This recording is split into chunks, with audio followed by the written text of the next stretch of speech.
Hello friends, I hope you are doing well. और last lecture में हमने chapter 10 maintenance of public order and tranquility का part A और B discuss किया था। तो उसी में ही अब आगे प्रोसीड करेंगे पार्ट सी में। ठीक है, तो maintenance of public order and tranquillity as I already discuss with you कि एग्जीक्यूटिव का पावर होता है to curb public nuisance under section 133, जैसे कि अब कंडीशनल ऑर्डर मजिस्ट्रेट इशू करता है। और अगर हम 129 से 135 एनालाइज करें तो हमें पता लगता है कि अनलॉफुल असेंबली को डिस्पर्स करने के लिए एग्जीक्यूटिव मजिस्ट्रेट का जो पावर है वो हम उसमें डिस्कशन करते हैं, जहाँ पे 130 और 131 में आर्म फोर्सेस भी पावर एक्सरसाइज कर सकती हैं। और उसी में ही अब आगे प्रोसीड करेंगे आज अर्जेंट केसेस ऑफ न्यूजेस और एप्रीहेंडेड डेंजर। तो ये पार्ट सी है। ठीक है, तो यहाँ पे क्या हो रहा है कि आप देखेंगे यहाँ पे कुछ केस पब्लिक न्यूजेस का होगा। ठीक है, और डेंजर टू ह्यूमन लाइफ भी इन्वॉल्व होगा और डिस्टर्बेंस ऑफ पब्लिक ट्रैंक्विलिटी और रायट एंड एफ्रे, तो इतनी चीज़ें इंक्लूड होगी यहाँ पे। एग्जीक्यूटिव मजिस्ट्रेट जो है यहाँ पे इतनी चीज़ों के लिए अपने पावर एक्सरसाइज करेगा। तो सेक्शन 144 का वैसे भी बहुत ज़्यादा यूज़ है, बहुत ओकेजन्स पे ये यूज़ होता है लॉ एंड ऑर्डर को मेंटेन करने के लिए।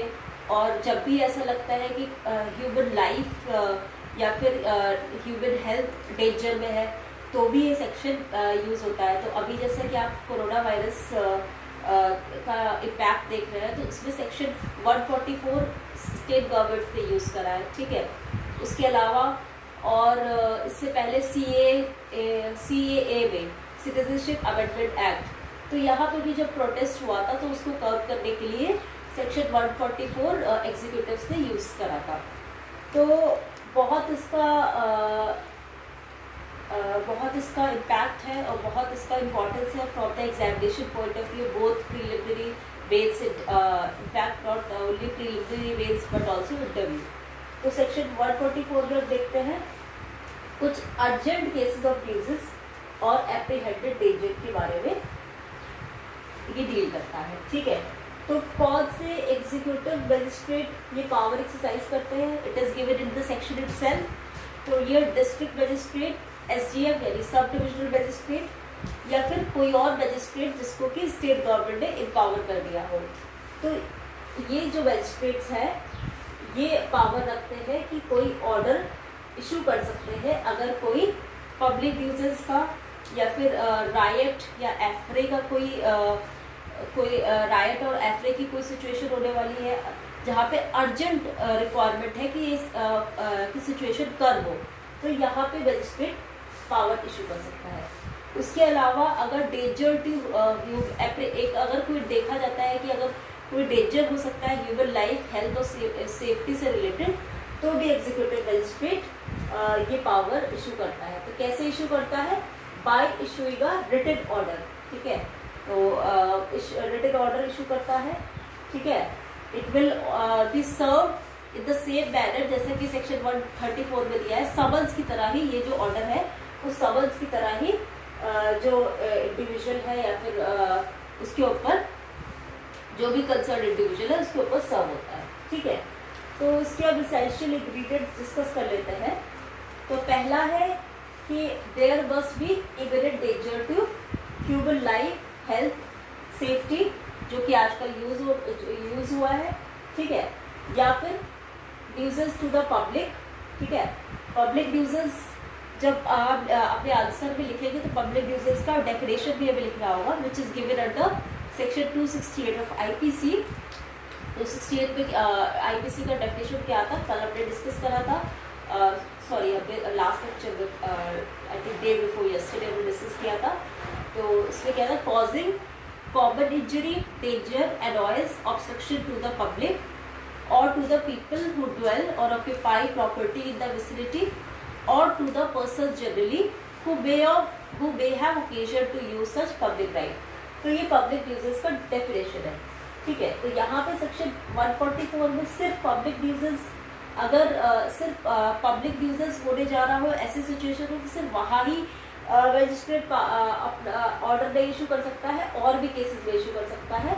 अगर danger to human life, health और सेफ्टी हो, पब्लिक न्यूजेंस हो, या फिर कोई डिस्टर्बेंस हो रहा हो, होने वाला हो, या जिसका लाइवलीहुड हो कि डिस्टर्बेंस हो रहा है, किसका, public tranquillity means public piece, ठीक है। तो डिस्टर्ब ऐसी सिचुएशन हो कि पब्लिक ट्रैंक्विलिटी डिस्टर्ब होने जा रही हो, या फिर कोई रायट होने जा रहा हो, ठीक है। Riot is what, riot you have under section 148 IPC में आपने पढ़ा है कि रायट जब अनलॉफुल असेंबली वॉयलेंस यूज करती है तो वो रायट होता है, ठीक है। रायट की सिचुएशन हो रहा हो या फिर एफ्रे का सिचुएशन हो रहा हो, two people fighting in a public place, तो ऐसा कोई अर्जेंट ऐसा की सिचुएशन हो रहा हो जिसके लिए तुरंत कोई रेमेडी प्रोवाइड होनी चाहिए, तुरंत उसको रोकना जरूरी है। तो इसीलिए सेक्शन में लिखा है immediate prevention at speedy remedy, ठीक है। दिस इज मोस्ट इम्पॉर्टेंट, क्योंकि अगर ये सारे सिचुएशन हो रहे हैं, पब्लिक न्यूजेंस क्रिएट हो रहा है, और डेंजर टू ह्यूमन लाइफ और हेल्थ हो रहा है, या फिर डिस्टर्बेंस ऑफ पब्लिक ट्रैंक्विलिटी या रायट और एफ्रे, जो भी सिचुएशन इसमें सेक्शन में ये सारे हो रहे हैं, लेकिन उसके लिए कोई इमीडिएट ऐसा ज़रूरी नहीं है कि तुरंत स्टेप लिया जाना चाहिए, ठीक है। तो उस केस में सेक्शन 144 नहीं यूज होगा। सेक्शन 144 सिर्फ इमरजेंसी केसेस में जहाँ पे इमीडिएट प्रिवेंशन और स्पीडी रेमेडी की ज़रूरत हो, वहीं पे ही सेक्शन 144 यूज होगा, ठीक है। फिर आगे दिया है कि अगर कोई इमरजेंसी की सिचुएशन है, उससे भी ज़्यादा इमरजेंसी की सिचुएशन है, और ऐसी सिचुएशन है कि अगर जो पार्टी है उसके ऊपर नोटिस सर्व करेंगे तो लेट हो जाएगा, डिले, जस्टिस डिफीट हो जाएगा, तो यहाँ पे एक्स पार्टी ऑर्डर भी मजिस्ट्रेट इशू कर सकती है, ठीक है। और सेक्शन में अब देखेंगे आगे, तो इसमें दिया है कि जो ऑर्डर हो रहा है, order to a person to abstain from doing the act, ठीक है, वो कब तक फोर्स में रहेगा, तो वो रहेगा 2 महीने तक, 2 मंथ्स, और अगर स्टेट गवर्नमेंट चाहे तो 6 महीना और एक्सटेंड कर सकती है। तो this time period 2 months and 6 months is very important as far as preliminary exam is concern, और अभी ये मेंस के लिए भी टॉपिक काफ़ी इंपॉर्टेंट हो गया है। तो सेक्शन 144 बहुत बार होता है, specially UP, APO and Bihar, section 144 बहुत पूछा जाता है, तो सेक्शन 144 आपको अच्छे से पता होना चाहिए, ठीक है। तो वो ऑर्डर जो है वो 2 months तक फोर्स में रहेगा, और अगर स्टेट गवर्नमेंट चाहे तो अगर 2 महीने खत्म जिस डेट से हो रहे हो वहाँ से 6 months और एक्सटेंड कर सकती है, ठीक है। तो 6 more months तक स्टेट गवर्नमेंट इस ऑर्डर को एक्सटेंड कर सकती है, ठीक है। फिर उसके बाद अच्छा एक चीज़ ये इम्पोर्टेंट है, क्या इस ऑर्डर का जुडिशियल रिव्यू होगा, तो आंसर इज यस, ठीक है। तो जब भी सेक्शन 144 होता है, और अगर देखते हैं आप कि कोर्ट में केस जाता है कि ये ऑर्डर सही है कि नहीं, डिस्क्रिमिनेटरी तो नहीं है, आर्बिट्रेटरी तो नहीं है, तो ये कोर्ट में डिस्कस, सुप्रीम कोर्ट डिसाइड करता है, ठीक है। तो सुप्रीम कोर्ट यहाँ पे हम केसेस में डिस्कस करेंगे आगे कि कैसे सुप्रीम कोर्ट ने सेक्शन 144 को इंटरप्रेट किया है, ठीक है।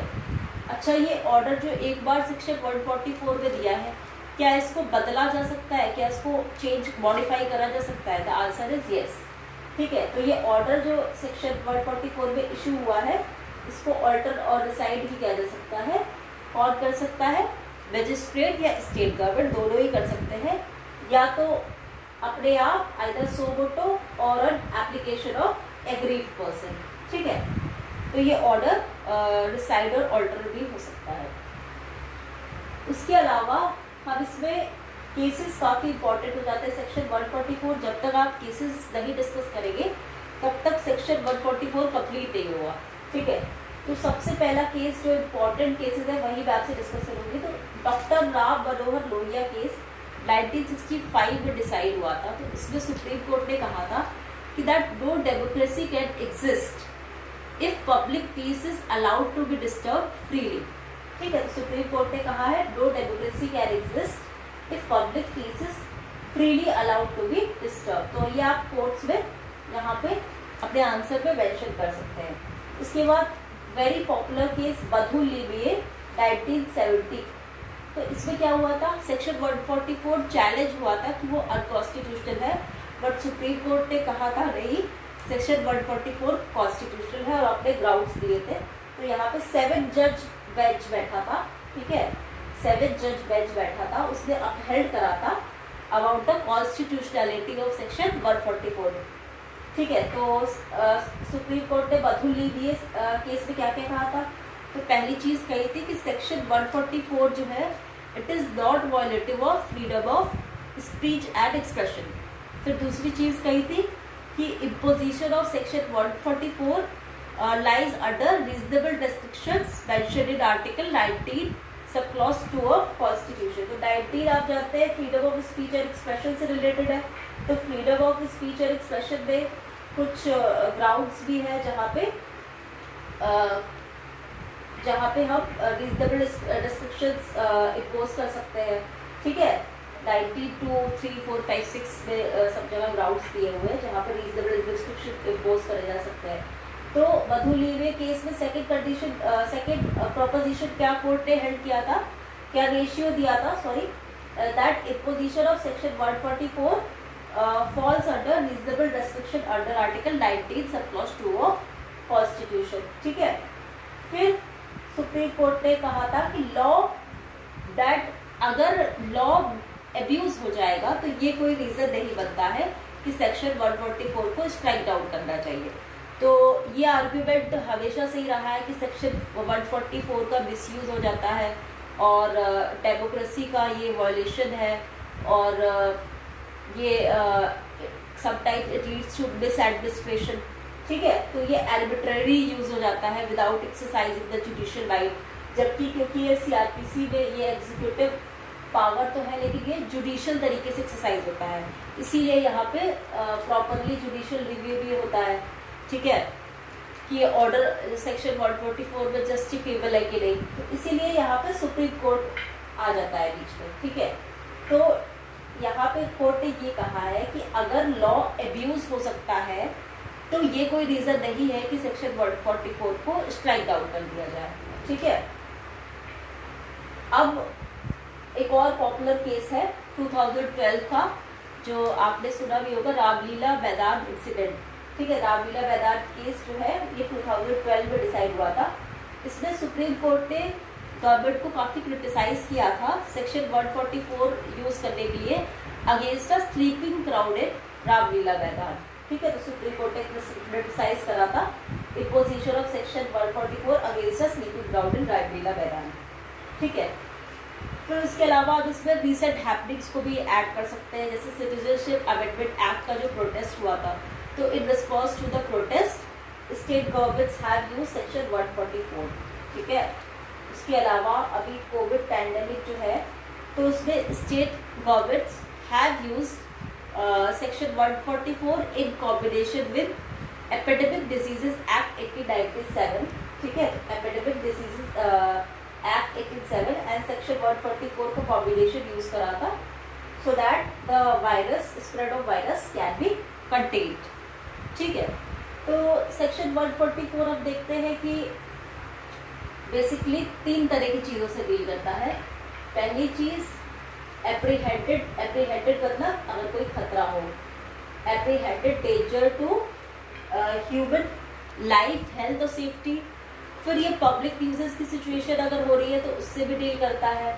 फिर अगर पब्लिक क्राइम, तो काफ़ी ब्रॉड सेक्शन है, पब्लिक ट्रैंक्विलिटी डिस्टर्ब होने वाली हो और उसका लाइवलीहुड हो कि पब्लिक ट्रैंक्विलिटी डिस्टर्ब हो जाएगी तो वहाँ पे भी डील करता है। कोई रायट और एफरे की बात हो तो वहाँ पे भी डील करता है। तो ये इसमें सेक्शन 144 के क्या क्या सिचुएशंस में सेक्शन 144 अप्लाई होता है, तो ये काफ़ी इंपॉर्टेंट है। तो इसका आप नोट्स बना के ज़रूर रख लीजिएगा, क्योंकि एग्जाम में कई बार याद नहीं आता, क्योंकि आप सेक्शन 133 और 144 में अंतर है। यहाँ पे सेक्शन 133 बेसिकली सिर्फ पब्लिक न्यूजेस के केसेस को डिस्कस करता है, जहाँ पे मजिस्ट्रेट पहले तो ऑर्डर दे देता है कि आप अगर कोई पब्लिक न्यूजेस का एक्टिविटी कर रहे हैं, कोई ट्रेड ऑक्यूपेशन कर रहे हैं जिससे कि कम्युनिटी को खतरा है, तो वो आप स्टॉप कर दीजिए। फिर अगर वो नहीं स्टॉप करता है तो वो ऑर्डर फाइनल हो जाता है कि उसको सामने मजिस्ट्रेट के प्रेजेंट होना है, और फिर इंक्वायरी होती है कि कोई पब्लिक राइट है वहाँ की नहीं है, सॉरी पब्लिक राइट है या नहीं वो इंक्वायरी नहीं होती है, लेकिन वो अगर चाहे तो, जो इंडिविजुअल अगर चाहे तो वो डिनाई कर सकता है that there is any public right, ठीक है। उसके बाद अगर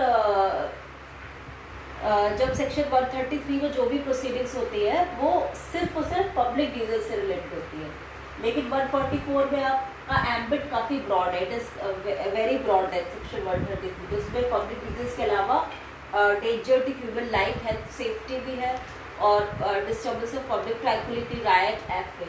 तो ये सारी चीज़ें याद रहनी चाहिए, ठीक है। उसके अलावा अब 129 से 131 अब देखते हैं, तो वो बेसिकली अनलॉफुल असेंबली को डिस्पर्स करने से रिलेटेड प्रोविजन है, तो वहाँ पे कौन से एग्जीक्यूटिव मजिस्ट्रेट इन्वॉल्व है।